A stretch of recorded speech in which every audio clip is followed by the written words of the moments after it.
Salut, bienvenue pour cette nouvelle vidéo. Alors si tu me découvres, je m'appelle Denis, je suis photographe et sur cette chaîne, je te donne quelques astuces et conseils pour toi progresser en photo. Aujourd'hui, je voulais voir un sujet avec toi, c'est est-ce qu'il existe un nombre précis de photos à faire lors de tes sorties ou lors de tes shootings. Et nous verrons aussi si ce nombre, s'il existe, eh bien s'il a une interférence sur la qualité de ton travail, donc si tes photos sont bonnes et si tu es un meilleur photographe si tu fais beaucoup ou peu de photos. Lorsque l'on achète un appareil photo, on va avoir tendance à beaucoup déclencher. Et puis lorsque l'on va progresser, eh bien, on va encore faire beaucoup d'images qui vont beaucoup se ressembler. Pourquoi ? Alors tout simplement parce que en fait, lorsque l'on achète un appareil photo et qu'on débute, eh bien, on ne connaît pas grand-chose, on ne sait pas par où commencer, qu'est-ce qu'il faut régler, alors on va tenter en fait de faire des images. Et donc on va en engranger énormément. La deuxième des choses, c'est qu'avec le numérique, il y a un truc qui est génial, c'est que tu n'as plus de nombre de photos limité. Oui, parce que je te rappelle que dans l'ancien temps, dont je fais partie, eh bien nous travaillions à l'argentique. L'argentique, ce sont des pellicules. Et les pellicules, elles étaient limitées à 24 ou 36 poses. Ici, avec le numérique, plus de problème. Tu peux laisser ton doigt appuyé sur le déclencheur et ça prendra énormément de photos.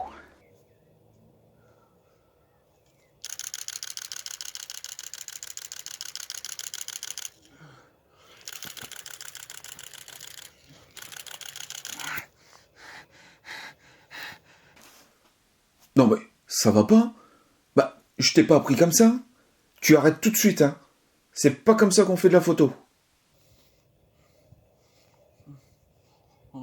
D'accord. Et puis lorsque l'on progresse, eh bien on va avoir tendance à continuer à faire beaucoup d'images, notamment d'un même sujet, histoire d'être sûr de faire la bonne image. Alors tout cela, ça va poser quelques problèmes. Premièrement, c'est que tu vas te retrouver avec énormément de photos sur ta carte et tu ne vas plus savoir quoi en faire. La deuxième des choses, c'est que tu vas te retrouver avec des séries du même sujet et tu vas en avoir tellement que tu ne sauras plus quelle image choisir pour toi la développer. Avec ces deux problématiques, tu risques de te dégoûter et d'abandonner. Alors je te rassure parce que moi j'ai fait les mêmes erreurs lorsque j'ai démarré le numérique en 2012. Alors il m'est arrivé sur certaines sorties entre 3 et 4 heures eh bien, de faire entre 800 et 1000 photos et voire parfois même plus de 1000 photos. Alors je ne te raconte pas lorsque tu arrives devant ton ordinateur pour trier et pour traiter toutes ces images, eh bien je ne savais plus vraiment comment faire. Aujourd'hui, lors de mes sorties, alors je fais un petit peu moins de photos, alors je t'expliquerai un petit peu après, plus en détail, mais aujourd'hui il m'arrive lorsque je fais des sorties nature, eh bien, de ne rentrer qu'avec quelques photos, voire quelques dizaines de photos. Et je n'ai plus 800 photos ou 1000 photos en fait sur ma carte SD. Alors au final, doit-on faire beaucoup ou peu de photos? Alors je vais te faire une réponse à la normande, eh bien ça dépend. Il n'existe pas de nombre requis de photos, peu importe le domaine dans lequel tu te prédestines en photo. Alors la première des choses, c'est qu'il va falloir que tu te poses les bonnes questions. La première des choses, c'est pourquoi tu fais de la photo. La deuxième, c'est quel est le but final de tes images. La troisième question, c'est pour qui sont destinées en fait tes images. Est-ce qu'elles sont pour toi ? Est-ce qu'elles sont pour l'ensemble des personnes, des gens, ou est-ce que c'est pour certaines catégories de personnes? Enfin, il faut vraiment que tu fasses une différence entre le perso et le pro. Alors je te prends mon exemple. Mon exemple en photo nature, c'est que j'ai fait beaucoup de choses en photo nature, mais je me suis spécialisé dans deux domaines, c'est la photo animalière d'oiseaux et la proxy photographie. Pourquoi je me suis spécialisé dans ces deux domaines? Eh bien, pour montrer le beau, pour partager en fait ce que je vois dans la nature, mais pas que. En fait, je ne veux pas faire uniquement des images de fleurs ou d'insectes ou d'oiseaux, mais je veux rendre par exemple sur les fleurs ou les insectes, je veux des photos qui soient un petit peu oniriques, qui soient un petit peu créatives, parce que déjà la manière dont tu vas aller photographier en fait ces sujets, eh bien ça ne va pas être une représentation pure de la nature.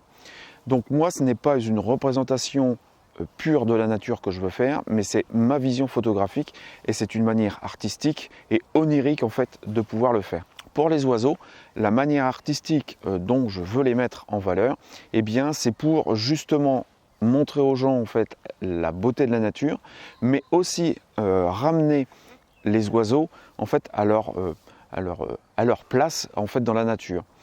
Ces deux domaines photographiques vont aussi me permettre de faire un travail sur moi, puisque ça va me permettre de me reconnecter à la nature. Et en me reconnectant à la nature, de voir plusieurs choses, d'observer et d'entendre, et de faire passer en fait des émotions en fait dans mes images. Donc ça, c'est vraiment pourquoi je fais en fait ces deux domaines photographiques. Je vais être très clair, c'est que en photo nature, j'ai beaucoup réduit le nombre d'images que je fais lors de mes sorties. Alors, tout à l'heure, en début de vidéo, je t'ai dit que je pouvais revenir qu'avec quelques images, voire quelques dizaines d'images. Bon, il m'arrive encore de faire entre 300 et 400 photos lors de certaines sorties, mais je n'en fais vraiment plus autant qu'avant. Par contre, lorsque je te disais qu'il faut séparer le perso du pro, eh bien en pro, lors de mes prestations sociales, eh bien là par contre j'ai augmenté et je vais continuer à augmenter un petit peu en fait la cadence du nombre d'images pour mes clients. Alors, c'est pas dans le nombre total de photos que je vais rendre à mes clients, mais c'est pour moi la manière d'augmenter en fait les images, d'obtenir les instants qu'il me faut pour raconter les histoires que je vais rendre à mes clients. Par exemple en mariage, eh bien, je vais shooter de plus en plus. Donc là maintenant, lorsque je fais un mariage, je suis environ à 3000, voire un petit peu plus de 3000 images sur un mariage, des préparatifs jusque le début du vin d'honneur. Il y a un autre paramètre aussi qui rentre en ligne de compte, c'est le tri et le post-traitement. Donc ça, c'est au fur et à mesure que tu vas progresser dans ta pratique photographique que tu vas t'apercevoir ce qui sera bon pour toi si tu aimes passer du temps à faire du tri et à faire du post-traitement. Eh bien, c'est ça que tu vas pouvoir condenser en fait, à la fois sur tes séances, sur le nombre de photos que tu vas faire lors de tes séances, mais aussi avec le travail que tu vas avoir derrière pour finaliser en fait tes images. Alors, on se retrouve au bureau pour la conclusion. Ça y est, on est de retour au bureau. Comme on l'a vu tout à l'heure, eh bien, il n'y a pas de nombre précis de photos à faire lors de tes sorties ou de tes shootings. C'est vraiment à toi de voir ce qu'il te convient de faire pour obtenir en fait les images que tu désires tout simplement. Alors, si j'ai un seul conseil à te donner, eh bien, ne te prends pas à la tête avec le nombre d'images. Analyse en fait tes images et prends du recul sur ta vision photographique. Travaille là et tu verras que tu vas gagner un temps énorme et que tu sauras exactement ce qu'il te faut pour arriver à tes images finales et à celles que tu seras fier de pouvoir présenter à tes lecteurs, à tes spectateurs. Surtout, ne te sens pas un mauvais photographe si tu fais énormément de photos. Ne te sens pas un mauvais photographe si tu fais très peu d'images. En fait, l'un comme l'autre ne veut pas dire que tu es un bon photographe ni un mauvais photographe. C'est juste toi qui dois décider de comment tu réussis le processus qu'il te faut pour réussir à finaliser tes images. Alors, j'espère que cette petite vidéo t'apportera de la motivation et de l'inspiration pour continuer à faire ce qu'il te plaît, que ce soit en faisant énormément d'images ou très peu. Le premier lien en description, ce sont mes emails privés auxquels tu peux t'abonner et te désabonner à tout moment. Le deuxième lien, c'est un PDF gratuit à télécharger qui te donnera des conseils pour photographier les insectes en vol. Alors n'hésite pas, télécharge-le et prends ce qu'il y a dedans. Moi, je te dis à la prochaine vidéo. Et d'ici là, reste dans le moment présent et amuse-toi en photo. Ciao!